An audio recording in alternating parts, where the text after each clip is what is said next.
Hey, friends all over the world.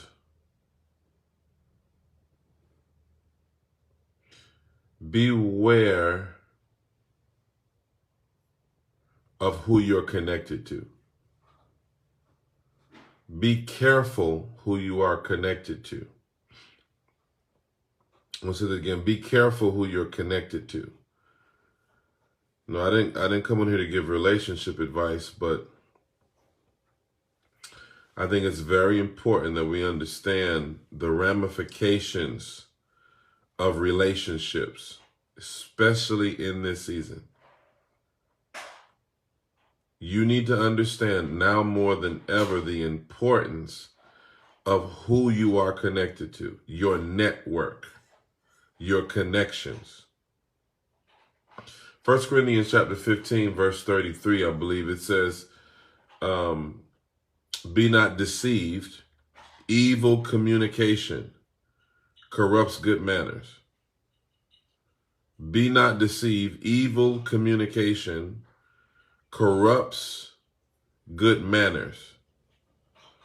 That simply means that when we are connected to someone, when we are communing with someone,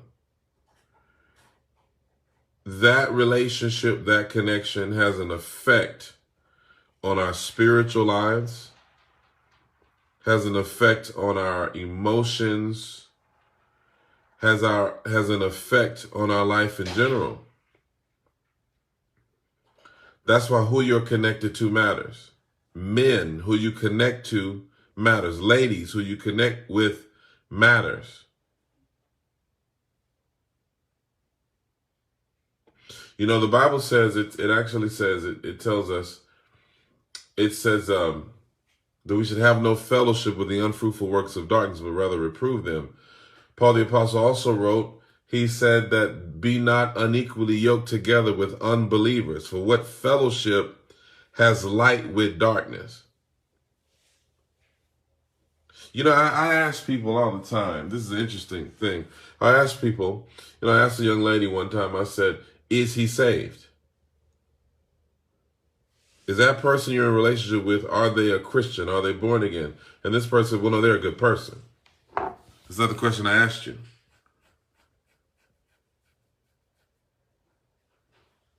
I didn't ask you if he was a good person. I said, is he saved? Now, why is that an important question? Because let me tell you something. I'm going to give you an example of this. Many women are suffering because they married an unspiritual man. Many men are suffering because they marry, and just giving one example of marriage, they married an unspiritual woman. And the consequences of this are tremendous. Because you want to go to church and he wants to go fishing. You want to take the kids to church, she wants to go to the club or the bar. Who you're connected to makes a difference. Who you allow into your circle makes a difference. Who you yoke yourself with makes a difference. Not just whether they're Christian or not Christian. But let me tell you something. Even amongst Christians,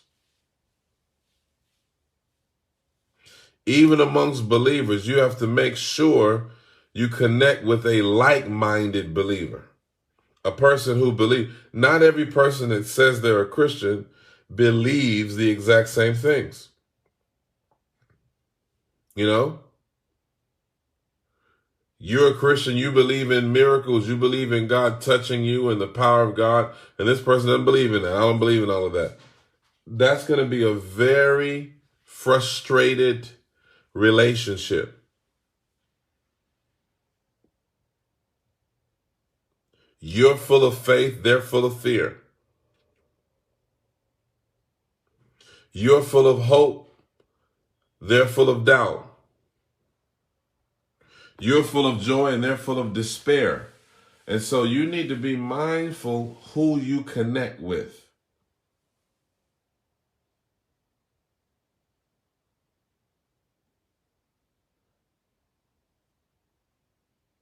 Be mindful of who you connect with. What in the world? Okay. Be mindful of who you're connected with. It's not everyone that you're supposed to be yoked to. It's not everyone that you're supposed to be in a relationship with. It's not everyone that you're supposed to be on the same page with or the same team with. It's not everyone. You need to monitor and qualify your relationships. When you connect with someone, you need to make sure that this person is going in the same direction as you. You can't say you're trying to get to Niagara Falls, New York, and this person wants to go to Key West, Florida, and you both are moving at the same time, but you're moving in opposite directions. I'm telling you, God he's been warning me about this. We need to be mindful of our connections in this season, now more than ever. Now more than ever. My wife and I were just talking about this. Nothing will derail your spiritual life like a wrong connection. Just being affiliated with the wrong person. Did you know if you have a friend and you give that friend a ride and that friend robs a bank and gets back into your car and you ride them, even though you didn't rob the bank, you are an accessory to a crime. You aided and abetted a criminal. Not only did you aid and abet a criminal, you aided and abetted a criminal act. And therefore, you have to be held accountable. You have to be held accountable for not just what you did, but you got to be accountable for who you were associated with. Mind your alignments in this season. You cannot align with everything. You cannot align with everyone. You cannot align with every agenda.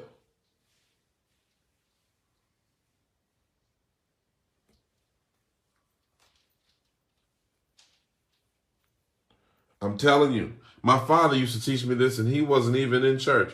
My father said, don't hang out with this person. He said, stay away from that person. I said, why? He says, y'all not going in the same direction. You don't,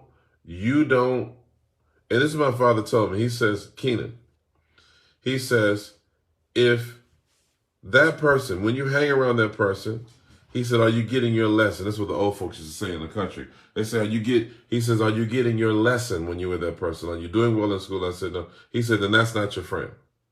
He said, because a friend will push you toward excelling in school. He said, if they don't push you in the direction, they're not your friend.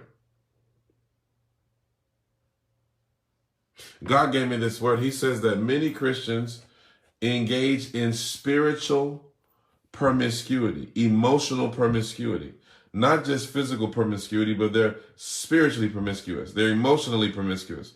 In other words, they just let anybody come along. You call anybody your friend. Everybody's your brother. Everybody's your sister. Everybody, oh man, that's just my friend. And we throw the word around lasciviously. Everybody's a friend. We use the word indiscriminately. They say that you are actually the average of the 5 people you hang around. You're the average. So if you look at the people around you, you are the average of the, let's say the top 5 people you hang around. If you average all of those, if you take the average of all of those people, that's you. That's what they say. And that's why you have to be very mindful. I'm telling you, friends. I'm telling you, friend. We were just talking about this today. You know how many people, you know how many men never walk in their callings because they married the wrong woman? You know how many women never fulfill their destiny because they married the wrong spouse? I'm talking about marriage as one example, but this is not just about marriage.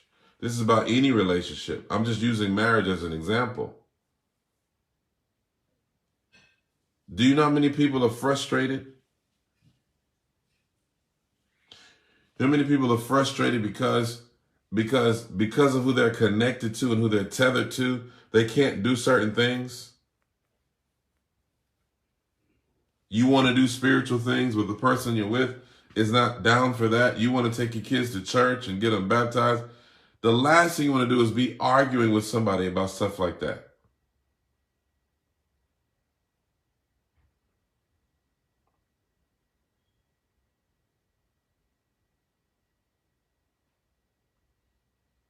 You know, you want to go deeper in the things of God, and you want to get deeper in your relationship with God, and you want to pray and you want to seek the things of God.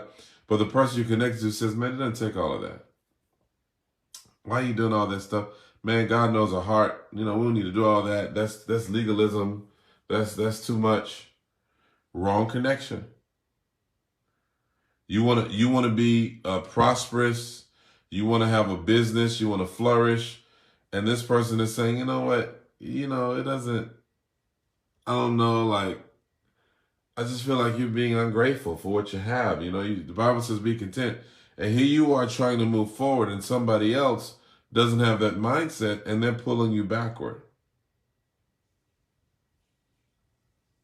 Be mindful of your connections. Be mindful. Now, let me say this just to answer a question that I know that many of you have.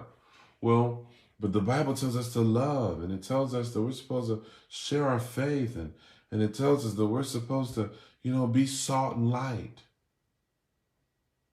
You are. You are. You are supposed to be salt and light.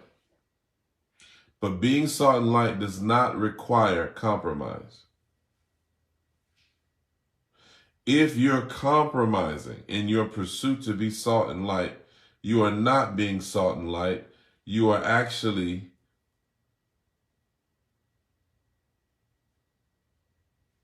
being the darkness.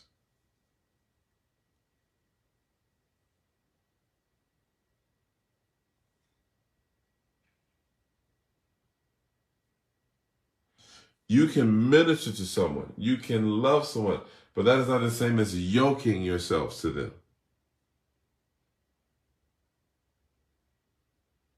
Even Abraham knew, me and Lot, we're not going in the same direction. And Lot went towards Sodom and Gomorrah, and Abraham went the other way.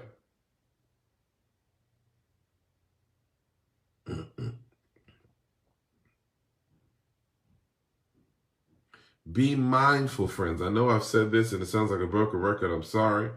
But please be mindful of your connections. Is this drawing me closer to God?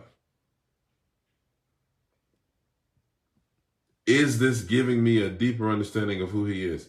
Is this bringing me closer and closer to my purpose, to my assignment, to my destiny? Or is it hindering me? You decide.